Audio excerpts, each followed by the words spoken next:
Bismillahirrahmanirrahim. Assalamualaikum warahmatullahi wabarakatuh. Perkenalkan, saya Hartika sebagai moderator dari kelompok 6. Di sini kami akan mempresentasikan hasil diskusi kami terkait analisis karbohidrat. Sebelum pemaparan materi, saya memperkenalkan anggota kelompok saya. Ada Muhammad Muslim, ada Risma, Dina Nurdianti Faru, Saryati Bulu, dan Tiara Ananda Safitri. Kemudian langsung saja pada pemaparan materi, yang dimana karbohidrat adalah salah satu dari makronutrien utama, yaitu bersama protein dan lemak yang dibutuhkan tubuh sebagai sumber energi. Karbohidrat terdiri dari molekul karbon atau C, hidrogen atau H, dan oksigen atau O. Karbohidrat dan perbedaannya, karbohidrat dibagi menjadi 3 macam utama, yaitu yang pertama ada monosakarida, karbohidrat sederhana. Ini adalah bentuk palingan sederhana dari karbohidrat yang tidak dapat diuraikan lagi menjadi yang lebih kecil melalui hidrolisis, contoh glukosa atau gula darah, sumber energi utama sel. Yang kedua ada disakarida, atau disebut karbohidrat ganda, merupakan karbohidrat yang terbentuk dari 2 molekul monosakarida yang terikat melalui ikatan glikosidik. Contoh ada laktosa dan fruktosa, gula dalam susu. Masuk ke macam-macam karbohidrat. Yang ketiga ada polisakarida, atau bisa disebut karbohidrat kompleks. Polisakarida terdiri dari rantai panjang monosakarida, bisa ratusan hingga ribuan unit. Contohnya adalah pati, atau disebut dengan amilo, cadangan energi tumbuhan yang terdapat dalam beras, jagung, dan ketan. Selanjutnya ada metode analisis karbohidrat. Yang pertama itu ada metode uji kimia atau kualitatif, atau digunakan untuk mengetahui ada atau tidaknya karbohidrat. Yang kedua itu ada metode gravimetri, di mana dia menghitung kadar karbohidrat secara tidak langsung. Yang ketiga itu ada metode spektrofotometri, dia mengukur warna hasil reaksi dengan alat spektrofotometri. Yang keempat itu ada metode kromatografi, di mana dia tuh memisahkan jenis gula dalam campuran.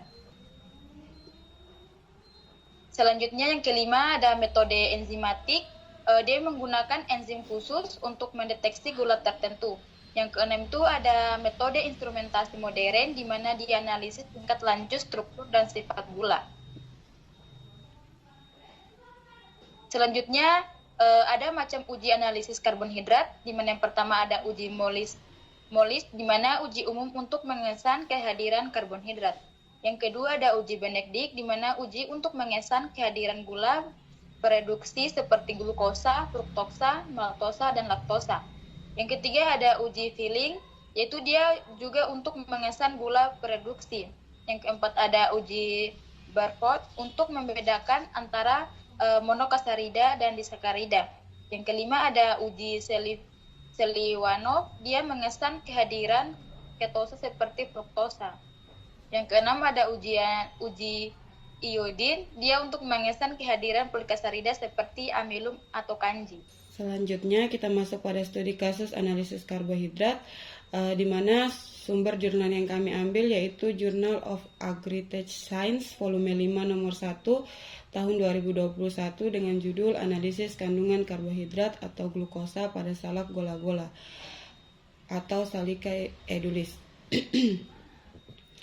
Belakang dari dibuatnya jurnal tersebut adalah bahwa buah salak atau gola-gola dari Endrekang termaksud buah lokal yang cepat membusuk, sehingga butuh pengolahan agar daya simpannya dapat lebih lama dan nilai jualnya dapat meningkat.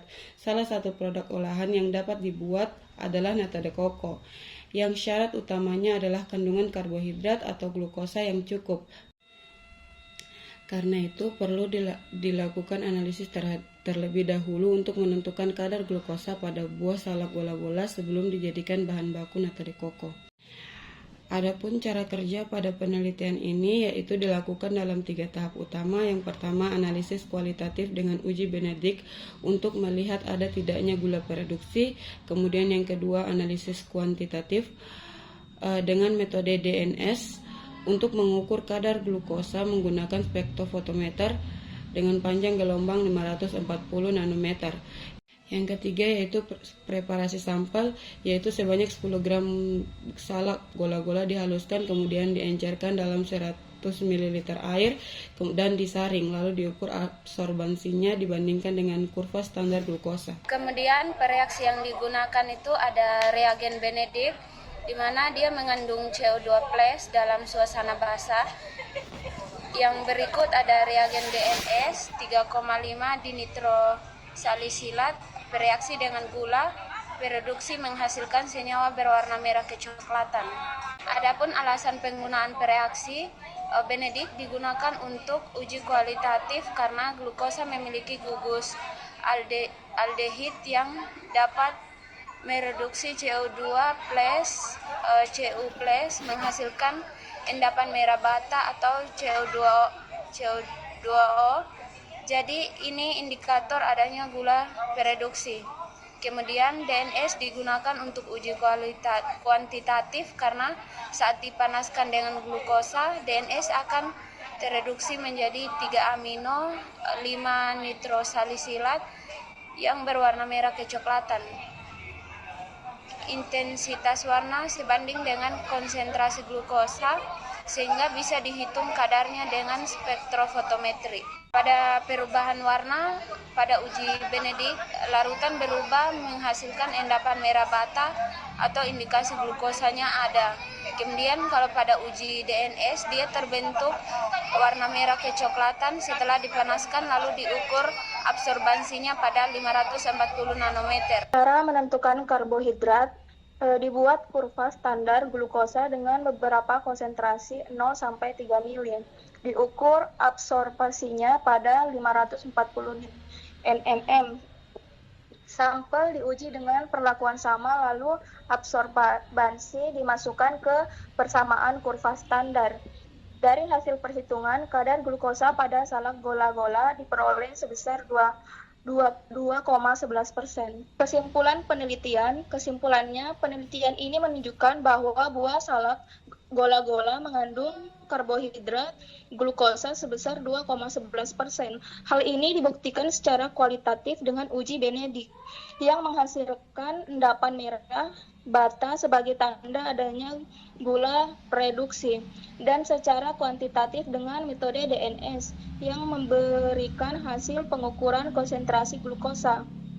Dengan kadar tersebut, salak gola-gola berpotensi digunakan sebagai bahan baku pembuatan nata, meskipun perlu penambahan glukosa agar kandungan karbohidratnya mencukupi untuk proses fermentasi. Baik, yang terakhir ada kesimpulan yang dimana analisis karbohidrat dilakukan untuk mengidentifikasi jenis dan sifat karbohidrat dalam suatu sampel.